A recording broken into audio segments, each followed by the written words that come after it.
Halo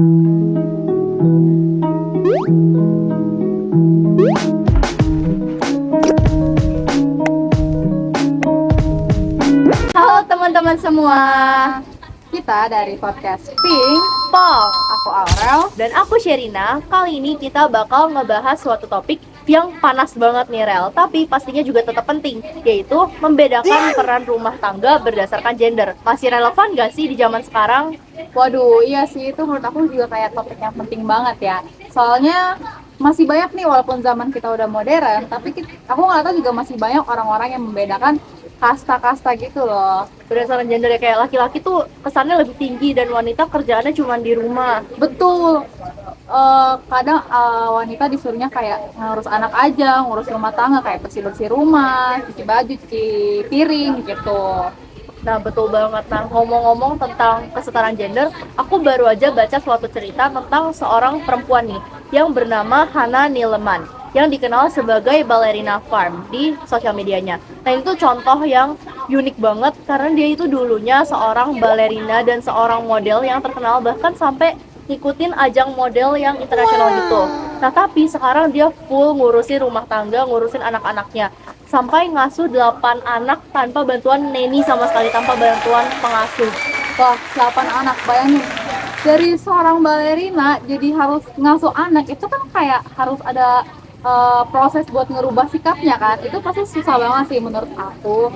Terus kayak ekstrim banget, tanpa suster gitu, tanpa bantuan siapapun gitu, itu gila banget sih. Dan bahkan ya Rel, aku dengar-dengar katanya 7 dari 8 anaknya itu dilahirkan secara normal tanpa bantuan medis modern dan juga tanpa pereda nyeri atau anti nyeri.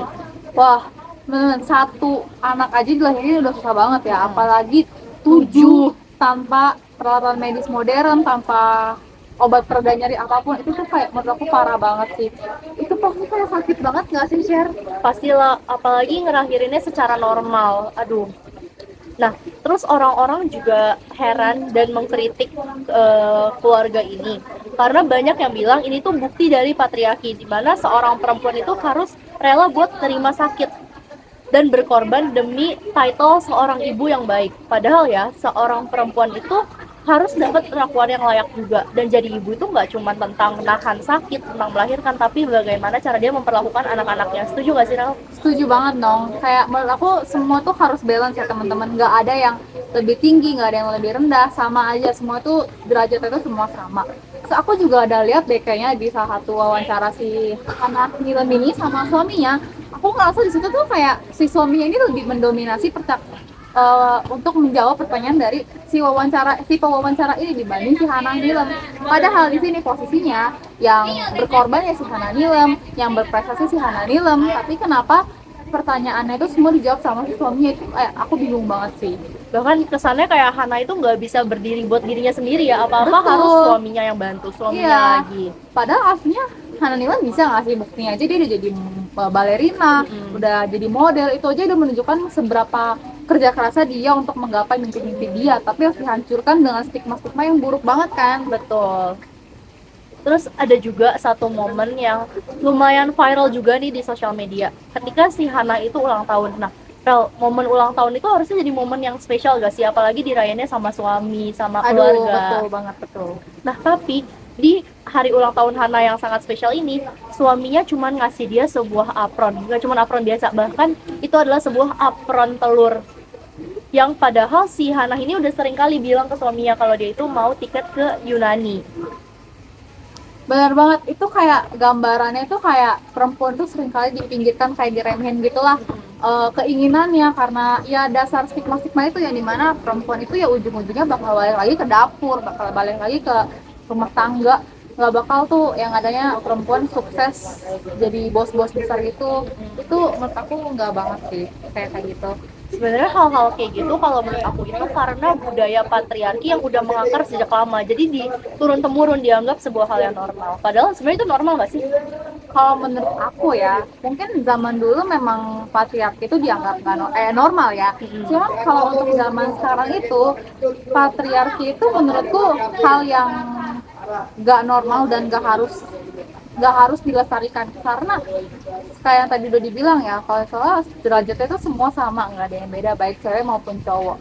Jadi kalau aku lihat juga sekarang ya, sih banyak juga kok cewek yang udah kerja keras tapi dia juga berkutik juga di dapur gitu, atau di urusan rumah tangga yang seharusnya dari pihak lelaki pun bisa membantu juga sih pihak ceweknya. Jadi nggak yang lelaki harus bekerja doang terus cewek harus di dapur doang. Itu menurut aku masalah kerjasama sih dalam rumah tangga. Karena emang seharusnya pembagian tugas di rumah tangga itu berdasarkan kesepakatan dan kemampuan masing-masing dari keluarganya itu, bukan ngikutin stereotip yang udah ketinggalan zaman yang kayak perempuan itu harus di dapur, laki-laki itu harus kerja. Itu harusnya udah ditinggalin aja dan hidup berdasarkan kesepakatan antar keluarganya itu sendiri. Nah iya, makanya itu menurut aku penting banget ya buat ngasih kesadaran dari kecil tentang kayak stigma-stigma kayak gitu, bahwa perempuan itu nggak harus di dapur tapi perempuan juga bisa kerja gitu. Kayak gitu, hal-hal kayak gitu tuh penting banget ya teman-teman, supaya nanti saat seseorang itu tumbuh, pikiran mereka tuh bukan pikiran pada zaman dulu tapi sekarang, yang dimana semua kan sudah berkembang gitu. Mungkin itu bisa dimulai dari pendidikan, kayak dari sekolah mungkin bisa diajarin, bisa diberitahu bahwa gak selamanya laki-laki itu yang berkuasa, supaya dari anak-anak kita udah belajar nih bahwa hal-hal yang buruk di masa lalu itu tetap harus ditinggalkan. Kalau kamu dari sendiri sih ada gak sih kayak contoh, kamu melihat langsung gak sih budaya patriarki itu? Karena aku sendiri sering lihat sih. Kalau kamu pernah gak? Mungkin kalau di keluarga-keluarga yang masih menerapkan tradisional ya, itu beberapa kali kayaknya ada ya berita-berita kayak berantem nih suami istri sampai mengajukan perceraian cuman gara-gara istrinya nggak bisa masak. Padahal menurut aku masak itu laki-laki perempuan dua-duanya harus bisa, karena itu basic skill ya. Betul.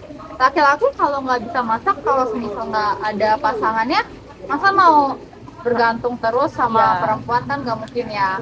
Aku juga lihat di kasus-kasus gitu ya, kalau di kampus itu banyak juga yang sebenarnya ini juga hitungannya termasuk patriarki ya, dimana seorang dosen itu melecehkan mahasiswanya, cuman yang disalahkan itu si mahasiswanya karena dianggap mahasiswanya berpakaian terlalu terbuka. Padahal menurut aku pada dasarnya ya, laki-laki juga banyak kok yang nggak pakai baju kalau kemana-mana, cuma pakai bawahan doang, celana gitu. Itu menurut aku kayak suatu ketidakadilan untuk sebuah sebuah gender ya. Tuh. Tapi sebenarnya patriarki itu kan kalau dari yang wanita direndahkan, tapi kalau menurut aku kayak laki-laki itu juga nggak boleh loh kalau direndahkan. Misalnya kayak kebijakan-kebijakan publik itu bisa juga mendukung gitu loh. Jadi misalnya cuti hari ayah itu tetap juga ada, nggak cuma cuti hari ibu aja. Jadi kayak tetaplah laki-laki dan perempuan itu setara. Betul. Jadi ya pokoknya pokok dari patriarki ini semuanya itu setara, semua gender itu setara, nggak ada yang lebih tinggi, nggak ada yang lebih rendah, semua pantas untuk menyuarakan suara mereka sendiri. Jadi nggak harus berpatok sama oh dia laki-laki, atau kayak kalau di keluarga itu seorang ayah kan biasanya sebagai kepala keluarga ya. Nah itu tuh kayak eh, semua segala keputusan tuh harus dipegang sama ayah, itu nggak harus ya teman-teman, karena keluarga itu kan yang menjalankan ya keluarga itu, nggak cuman si ayah ini doang kan. Betul. Jadi dari keluarga juga bisa dibangun dari awal supaya kesetaraan gender di rumah tangga itu bisa semakin nyata. Oke, kayaknya segitu dulu ya ngobrolan kita soal patriarki ini. Ya, semoga obrolan kita ini bisa membuka pikiran orang-orang di luar sana yang mungkin masih menerapkan patriarki atau yang masih belum tahu patriarki itu apa. Nah, sekian dulu dari kita di podcast Pink, Pong. sampai jumpa di podcast berikutnya. Dadah.